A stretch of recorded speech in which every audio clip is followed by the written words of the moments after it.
Hi friends, ఎలా ఉన్నారు? నేను మీ నిఫ్టీ మాస్టర్ మూర్తి నాయుడు. ఈరోజు 28 డిసెంబర్ 2024. మనం ఏదైతే రెగ్యులర్గా ఇన్వెస్ట్మెంట్ మోడల్లో స్టాక్స్ని మనం సజెస్ట్ చేసుకుంటామో, అందులో బాగానే మార్కెట్ కరెక్షన్ జరిగినప్పుడు it's a golden opportunity for investors. ఎందుకు అంటే మార్కెట్ కరెక్షన్ జరిగినప్పుడు రెగ్యులర్ స్టాక్స్తో పాటు ప్రోగ్రెసివ్గా ఉన్న స్టాక్స్ కూడా మార్కెట్ యొక్క సెంటిమెంట్కి గురవడం అన్నది కామన్ థింగ్. అలా సెంటిమెంట్గా మార్కెట్లో ఒక ట్రెండ్ ఏదైతే డౌన్ ట్రెండ్ ఉన్నదో ఒక 2 మంత్స్ నుంచి, ఆ డౌన్ ట్రెండ్ 2 మంత్స్ తర్వాత మళ్ళీ డిసెంబర్లో కొంచెం పుల్ బ్యాక్ తీసుకుని మళ్ళీ డౌన్ ట్రెండ్ కంటిన్యూ చేసింది. ఇక్కడ మనం ఏదైతే మార్కెట్ కన్సాలిడేషన్ పొజిషన్లో ఉందో ఈ పొజిషన్లో మనం ప్రోగ్రెసివ్గా ఉన్న స్టాక్స్లో క్వార్టర్ అండ్ క్వార్టర్ మంచి రిజల్ట్ ఉండి ప్రతి ఇయర్ కూడా పొటెన్షియల్గా ముందుకెళ్తున్నటువంటి స్టాక్స్ మినిమం 20% టు 40% రేంజ్లో మనకి ఎవ్రీ ఇయర్ కూడా రిటర్న్ ఇస్తున్నటువంటి స్టాక్స్ని మనం ఐడెంటిఫై చేసుకోవడం జరుగుతుంది. అందులో భాగంగానే ఈ రోజున కేపీఆర్ మిల్స్ మార్కెట్ ఎంత డౌన్ ట్రెండ్ ఉన్నప్పటికీ కూడా లాస్ట్ 1 వీక్ ఆర్ 2 వీక్స్ నుంచి కూడా మార్కెట్ మాత్రం లాస్ట్ డిసెంబర్ నెల నుంచి అన్ని చోట్ల అన్ని అభివృద్ధి రోజు కూడా మార్కెట్లో ఒక మూమెంట్ తీసుకుని ముందుకైతే వెళ్ళడం అయితే జరుగుతుంది. అలాంటి దాన్ని కేపీఆర్ మిల్స్ దానికి సంబంధించినటువంటి డీటెయిల్స్ మనం ఇక్కడ చూద్దాం. ఇదైతే ఇంచుమించుగా 40,000 crores మార్కెట్ క్యాపిటలైజేషన్ తోటి ఒక 168 అంటే 1160 రూపాయలు లో ప్రస్తుతం మార్కెట్ ట్రేడ్ అవుతుంది. ఇది బేసికల్గా ఇది లార్జెస్ట్ వెర్టికల్ ఇంటిగ్రేటెడ్ ఎపెరల్స్ మ్యానుఫ్యాక్చరింగ్ అంటే cloth manufacturing and readymade and power sector and అదే ఫ్యాబ్రిక్ డిఫరెంట్ బ్రాండింగ్స్లోనూ అట్లా కూడా మల్టిపుల్ వేస్లో ఆటోమొబైల్ సెక్టార్తో సహా అనేక సెక్టార్లు ఈ కంపెనీ అయితే ఉంది. The company the wide range of the products such as yarn, fabric, garments, sugar, molasses and ethanol. And the company also has the presenting in the automobile industry and the power generation ఇండస్ట్రీలో కూడా ఉన్నది. మళ్ళీ diversification of సెక్టార్స్లో ఉన్నది. దీంట్లో ఏదైతే segment revenue చూసుకున్నట్టయితే మనకి textile నుంచి, షుగర్ నుంచి అండ్ అదర్స్ నుంచి కూడా మనకి మార్కెట్లో ఒక ప్రోగ్రెస్ అయితే ఉంది.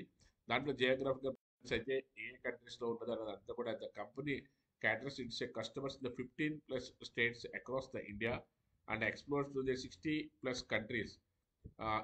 యూరోప్ కానీ అదేవిధంగా నార్త్ అమెరికా కానీ Australia and Asia continuity in the major part of the exports అన్ని కూడా ఈ 60 కంట్రీస్లో కూడా ఉన్నాయి. డొమెస్టిక్ నుంచి 62% బిజినెస్ ఉంటే ఎక్స్పోర్ట్స్ నుంచి ఒక 38%, ఒక నియర్లీ 40% వరకు కూడా ఎక్స్పోర్ట్స్ నుంచే ఉంది. రీటైల్ బ్రాండ్స్ కూడా ఫ్యాసో బ్రాండ్ కూడా వెళ్ళింది.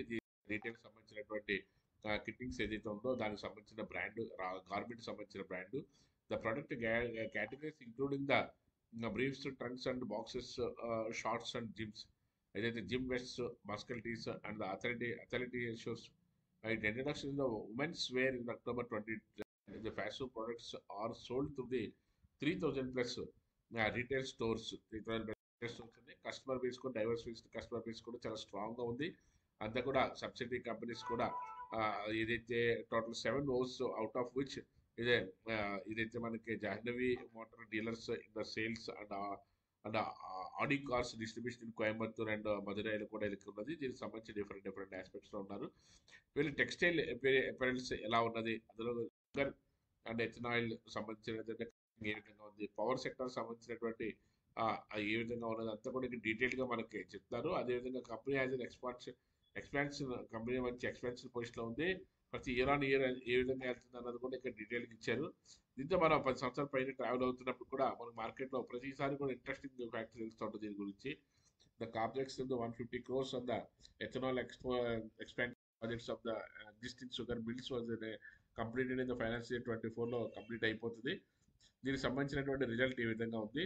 అదేవిధంగా మనకి ప్రాఫిట్ అండ్ లాస్ అకౌంట్లో, మన P&L అకౌంట్లో మన కాంపౌండింగ్ యాన్యువల్ గ్రోత్ రేట్ చూసుకున్నట్టయితే CAGR లాస్ట్ 5 years నుంచి కూడా 50% మార్కెట్ నుంచి రిటర్న్ అవుతున్నటువంటి స్టాక్గా మనం తీసుకోవచ్చు. అదేవిధంగా year on year net profit కూడా ఏ విధంగా 800 నుంచి ఏదైతే 800 crores బ్యాలెన్స్ చేసుకుంటూ ముందుకెళ్తుందో అదేవిధంగా మనకి మార్కెట్లో ఏదైతే క్వార్టర్ అండ్ క్వార్టర్ రిజల్ట్ చూసుకున్నట్టయితే 187, 214, 203, 205 అంటే మార్కెట్ ఏదైతే కొంచెం డౌన్ ట్రెండ్ ఉందో అది మార్కెట్ ఈజీగా ఐడెంటిఫికేషన్ అవుతుంది. దానికి సంబంధించిన రెగ్యులర్గా పార్టిసిపేషన్, రెగ్యులర్ ప్రాఫిట్స్ ఉన్నాయి కాబట్టి దీంట్లో మనకి ఈజీగా ఐడెంటిఫికేషన్ చేయడానికి అవకాశం అయితే ఉంటుంది. మార్కెట్ క్యాపిటలేషన్ చూసుకున్నట్టయితే ఒక 40,000 crores కంపెనీ వర్త్గా చెప్పుకోవచ్చు. ప్రోస్ అయితే బాగానే ఆల్మోస్ట్ డెట్ ఫ్రీ కంపెనీగా మనం చెప్పుకోవచ్చు. రిమైనింగ్ అన్నీ కూడా పెద్దగా మనకి దాని మీద ఎఫెక్ట్ చూపించబోయే ఇది రేషియో మాత్రం దీనికి సంబంధించిన మాత్రం ప్రైస్ మాత్రం మనం ఒక డైలీ ఏదైనా మనం ఇన్వెస్ట్ చేసుకుంటే లేదా డైలీ మార్కెట్లో పెట్టుకున్నా సరే అవి మనకి ఏ విధంగా చేయొచ్చు ఎలా చేయొచ్చు అని అంతా కూడా ఈజీగా తెలుసుకోవడానికి అవకాశం అయితే ఉంటుంది. అట్ ద సేమ్ టైం మనకి క్యాపిటలైజేషన్ కానీ ఇది కానీ అంతా కూడా ఎక్స్ట్రాడినరీగా ఉంది. దానికి సంబంధించినటువంటి డీటెయిల్స్ అన్ని కూడా డిఫరెంట్ డిఫరెంట్ వెబ్సైట్స్లో మనం కొంచెం ఇన్ఫర్మేషన్ సేకరించిందంటే మనం చేద్దాము. దాంట్లో strong long term fundamentals and strengths return on the equity the 21% of the ఏదైతే కంపెనీ డెట్స్ ఏదైతే ఉందో దానికి సంబంధించినటువంటి కేపీఆర్ మిల్స్ అన్న దాంట్లో ఎక్స్ట్రాడనరీగా ఉంది. స్టాక్ ఇది టెక్నికల్లీ బుల్లిష్ రేంజ్లో ఉన్నది. Market the performance in the long term as well as the near short term కూడాను. దీనికి లాంగ్ టర్మ్ పాయింట్ ఆఫ్ వ్యూలో అయినా short term point of view దీంట్లో ఇన్వెస్ట్ చేసుకుంటే మంచి ప్రాఫిట్స్ వచ్చే అవకాశం ఉంది. మార్కెట్ క్యాపిటలేషన్ కూడా డీటెయిల్గా చెప్పారు. The biggest company the sector and the construction ఇది 13% ఆఫ్ ద ఎంటైర్ సెక్టార్. అదేవిధంగా దాని యొక్క యాన్యువల్ సేల్స్ కంటే ఏ విధంగా ఉంది కేపీఆర్ మిల్స్ దానికి సంబంధించిన డీటెయిల్స్ అన్ని కూడా మనకి ఇక్కడ చూస్తాము. దీంట్లో వాళ్ళ యొక్క షేర్ హోల్డింగ్ ప్యాటర్న్ ఎలా ఉందో కూడా మనం చూద్దాము. షేర్ హోల్డింగ్ ప్యాటర్న్ కూడా ఎక్స్ట్రా 70% ప్రమోటర్స్ అంటే ఇట్స్ నాట్ ఎ జోక్. మనం 30% ఉంటే ఎనఫ్ అని అనుకుంటున్నాము.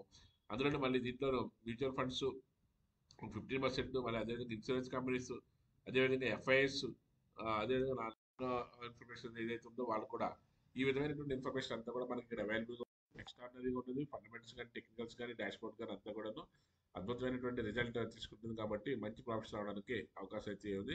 ఇది కూడా 72% అనేది పాజిటివ్గానే ఉన్నది మార్కెట్ దానికి సంబంధించిన దాంట్లో విషయంలో. మనం కూడా అదేవిధంగా 100% ఇన్వెస్ట్మెంట్ పాయింట్ ఆఫ్ వ్యూలో ఎక్స్ట్రాడనరీగా ఉండే స్టాక్స్ని మనం సెలెక్ట్ చేసుకుని ఆ విధంగా మనం ట్రేడ్ చేయడానికి అవకాశం ఇస్తే మనకి మంచి ప్రాఫిట్స్ రావడానికి అవకాశం ఉంటుంది. ఇది కూడా మనకి ఏ కోసాన్ని చూసినా సరే మార్కెట్లో ఒక మంచి వాల్యుబుల్ కంపెనీగా మంచి రిప్రజెంటేషన్ ఉన్న కంపెనీగా మనకి ఈజీగా ఐడెంటిఫికేషన్ అవుతుంది. లాస్ట్ 5 years కింద 100 రూపీస్ ఉన్న స్టాక్ ఈ రోజున ప్రతి ఇయర్ కూడా పెరగడం వల్ల ఈ రోజున 1100-1200 రూపాయల వరకు ట్రేడ్ అవుతుంది. ఇలాంటి స్టాక్స్లో మనకి ఇన్వెస్ట్ చేసుకుంటే మనకి మంచి ప్రాఫిట్స్ రావడానికి అవకాశం ఎక్కువగా ఉంటుంది. Thank you. Have a nice trading day.